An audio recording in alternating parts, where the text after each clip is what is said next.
I often get doubts regarding traditional child rearing practices. Today's video is about harmful traditional child rearing practices. Hi friends, I am Dr. Karamat. This is Scientific Doctor channel. In this channel, every week a health related explanation is given via a video. If you want to see such videos, subscribe to this channel. Also press the bell icon adjacent to subscribe button to get instant notifications whenever new videos are released. This week's video is about traditional but harmful child rearing practices. Now there are umpteen number of these traditional practices which sometimes may be harmless, which sometimes may be helpful. But today's video will cover only those practices which are harmful. These are most pertinent to India and especially to Tamil Nadu. One of the most harmful practices at the childbirth, immediately after childbirth, is giving pre-lacteal feeds. That is, giving some sort of food before giving mother's milk. In some areas, sugar water is given. In some others, donkey's milk is given. So these are given, and also colostrum is avoided. This is totally harmful. This delays the initiation of mother's milk. This divides the baby of colostrum, which is very high in immune nutrients, and because of giving of cow's milk, donkey's milk or sugar water, the baby becomes more at risk of infections, lower immunity, problems related to breastfeeding. So all these can result. So no pre-lacteal feed should be given, and colostrum should essentially be given as soon as the child is born. The second set of harmful traditional practices involve bathing and bathing rituals. Usually bathing is supposed to be given by a traditional birth attendant, no malishwala, no dais. No, nobody is required to do a bathing for the baby. Anybody like mother or grandmother who is interested in newborn care is good enough to do the bathing. No special person or special training is required. But what happens during these bathing rituals is massaging is done. Yeah, light massage can be done for the baby, but they do a very vigorous massage, which is in fact harmful. The second point is bathing is done with a very hot water. This water which you cannot tolerate, definitely the baby also cannot tolerate. So the temperature of water should be the water which you can tolerate, which is moderate. It should never be steaming hot.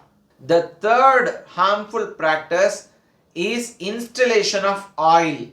Installation of oil into eyes, into the nose, into mouth. This can result in problems, eye infections, pneumonias, and especially some traditional attendants blow the nose and mouth.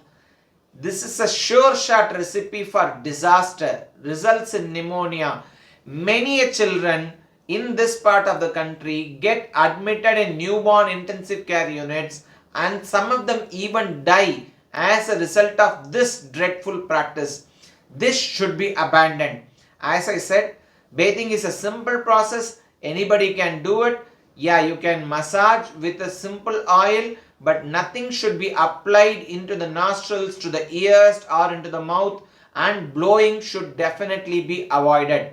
After bathing, people often dabble a lot of powder.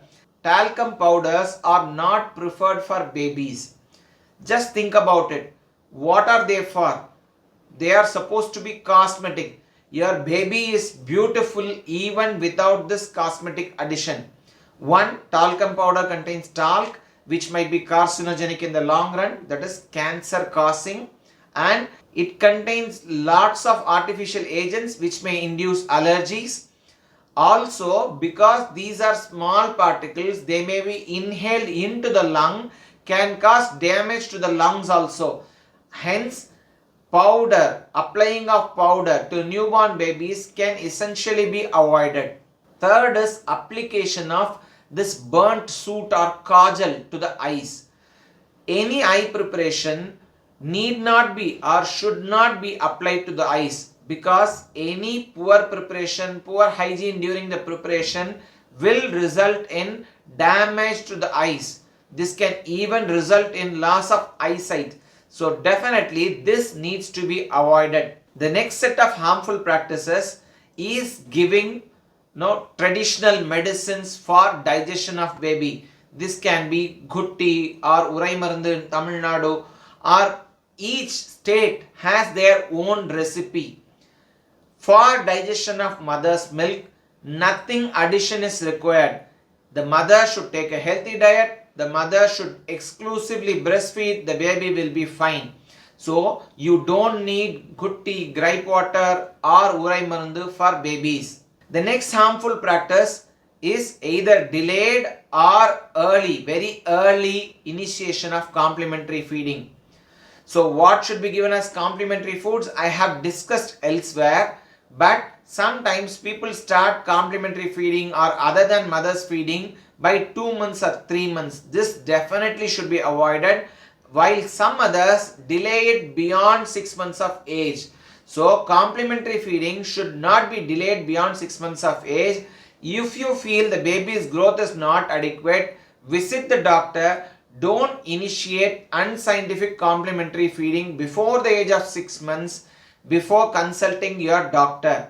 The next set of harmful practices involve umbilical cord care. So umbilical cord is usually applied with oils, dried cow dung, holy ash, roots. So many of these things. This will result in infection, and this practice definitely needs to be avoided. Just leave the cord as it is. There is no special care required for it. Keep the place clean. This will be fine. And one other practice which we see in these parts of country is to dry the hair using dhupam or smoke after bathing the baby. Again, this might lead to inhalation of these fumes, which can result even in pneumonia or in problems related to lung. And this practice also needs to be avoided. Friends, these are some of the practices. Each area has its own practice. Kindly post it in the comment section that what traditional practices are being practiced in your area or for your baby. Probably I can help you whether it is harmful or whether it needs to be avoided or whether it can be continued. If you like this video, share it among your friends and relatives. If you want to see such videos, subscribe to this channel. Till we meet again, bye.